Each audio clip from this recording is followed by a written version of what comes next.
Bonjour les amis. Alors, à la suite de ces quelques journées de challenge, on a pu voir un peu les croyances limitantes, comment est-ce qu'elles s'abordaient nos vies. Il y a cette question qu'on a découvert au départ qui disait si j'avais plus de 10% de, comment je me comporterais?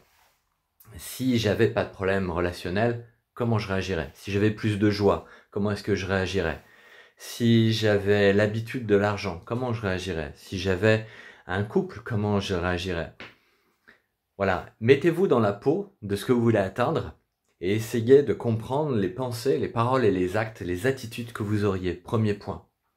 Donc dans ce travail de la communication relationnelle, le premier point est de savoir ce que mes croyances limitantes ont sabordé en moi. Comment est-ce qu'elles ont dénaturé ma manière d'être, mes manières de faire.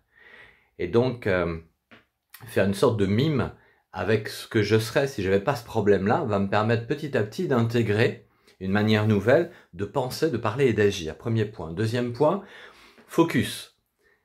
Commençons à se concentrer non pas sur ce qui va pas bien chez moi, non pas ce qui va pas bien chez vous, mais sur le meilleur de nous.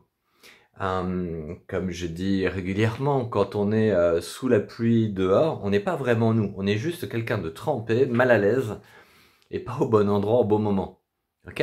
Maintenant, si vous êtes sur la plage en plein soleil et que vous sentez bien, et bien là, ce sera vraiment vous. Et vous allez être une personne plus rayonnante, une attitude plus avenante. Ça, c'est vraiment vous. Donc quand il y a le poids des échecs, le poids des difficultés, le poids des souffrances sur nos épaules, eh bien on est juste en train de se débattre contre les vagues. Mais c'est pas vraiment nous. Donc apprenons à être focus sur le meilleur de nous. Je vous invite à trouver pas plus de 5 qualités, talents et valeurs qui peuvent guider vos vies et vous aider dans votre relationnel à l'autre. Par exemple, il y a une valeur ou un mot qui peut nous aider. Donc chacun a trouvé le sien. Moi, celui qui m'a beaucoup aidé, c'est le mot bienveillance.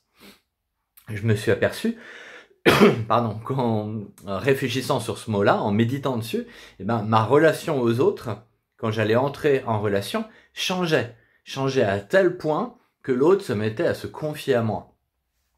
Même si c'était quelqu'un qui était, par exemple, socialement, qui avait l'air un PDG ou quelqu'un qui socialement avait l'air plus à l'aise, plus de la haute société que moi. Donc c'est important en fait de se dire, ok, tout se passe dans la tête, bien sûr. Et si je focalise sur le meilleur de moi, je vais même apercevoir que je vais de plus en plus délivrer en moi un message de bien-être, de punch, de force, pour m'aider à apporter au monde mes particularités, mes spécificités. Ça, c'est le deuxième point. Le troisième point, c'est le relationnel. Dans la base du relationnel, il y a le triangle de Karpman. Éviter dans mes relations d'être soit le persécuteur qui met la pression aux autres d'une manière ou d'une autre, soit la victime qui se dit ben moi je peux rien faire sans les autres, j'ai pas de peau, tout me tombe dessus, je n'ai quelque part action sur rien. Or dans la vie, il y a 50% des choses que l'on ne peut pas maîtriser, mais il y a 50% de choses qui nous reviennent. Je peux pas maîtriser ce qui m'arrive, par contre je peux maîtriser la manière d'y répondre. Et le troisième point, c'est sauveteur. Dans ce triangle de Karpman, donc on a persécuteur, victime et sauveteur. Sauveteur, c'est-à-dire que je suis toujours porté à aller aider les autres, sauf que parfois ils me demandent rien. Et je fais la place à la place des gens. Par exemple, une maman qui va trop coucouner, pardon, ou un papa. Donc faire les choses à la place de l'autre, au lieu de l'aider à grandir, quelque part, c'est ma manière de vouloir me mettre en valeur d'une manière ou d'une autre, subconsciente ou consciente. Je dois sortir de cela. Et mon relationnel peut changer à partir du moment où je pense que je dois m'aider à grandir et aider l'autre à grandir. Plutôt de lui dire va à droite, va à gauche, fais ceci ou fais cela, l'analyse transactionnelle va nous apprendre, par exemple, à poser des questions pour moi, mais aussi pour l'autre, afin de l'aider à grandir en maturité. C'est là pour mon enfant, mais ça se vit aussi en couple. Si je dis à chaque fois à mon partenaire, ma partenaire va à droite, fais ceci, fais pas cela, fais comme ceci, fais pas comme cela, eh ben faut pas que je sois surpris qu'à un moment donné ça aille pas entre nous.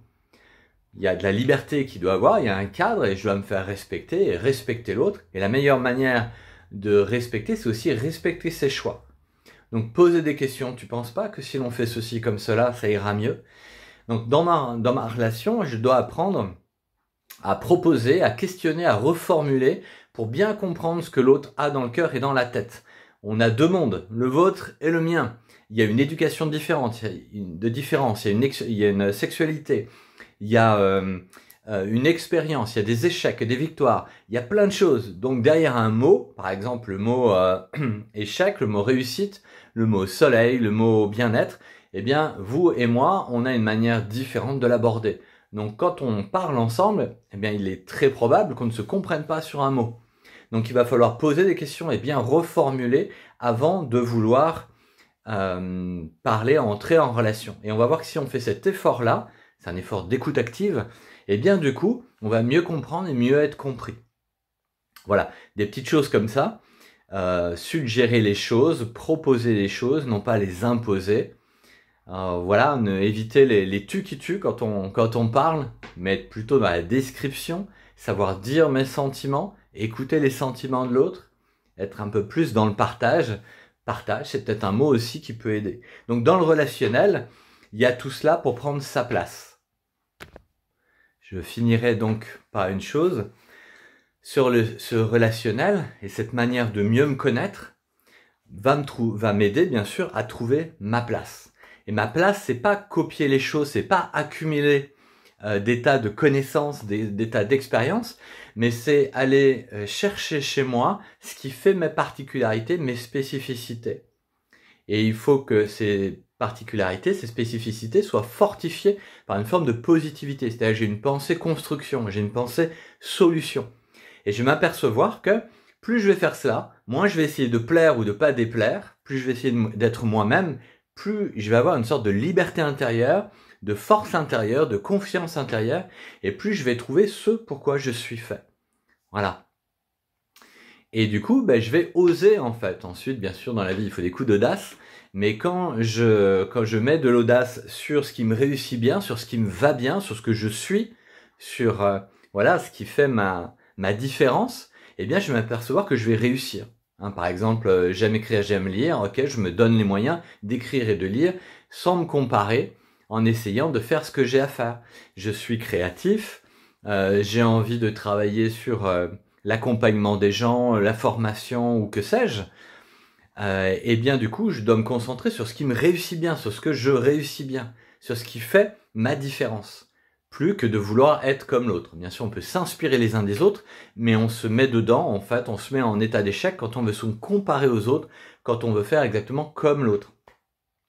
Du coup, il y a pas à accumuler les formations, il n'y a pas à accumuler les expériences d'autrui ou je ne sais quoi, mais tout simplement à aller chercher en soi qu'est-ce que je fais bien, qu'est-ce que j'aime, qu'est-ce qui me passionne, qu'est-ce qui me motive, et y aller le développer, le fortifier, miser là-dessus. Miser, je finirai par cela, miser sur le meilleur en vous, quoi. Comme au tiercé, misez sur vos qualités. Vous avez 3 qualités, et bien misez dessus et vous les multipliez dans votre vie. Vous avez 3 talents, misez là-dessus et vous les multipliez dans votre journée. Vous avez 3 passions, une passion, misez là-dessus et multipliez-la. Voilà. Allez chercher en vous ce qui fait qui vous êtes et donnez-le à voir au monde, rayonnez, autorisez-vous à être pleinement vous-même. Vous allez voir, c'est un gain de joie, c'est un gain de liberté.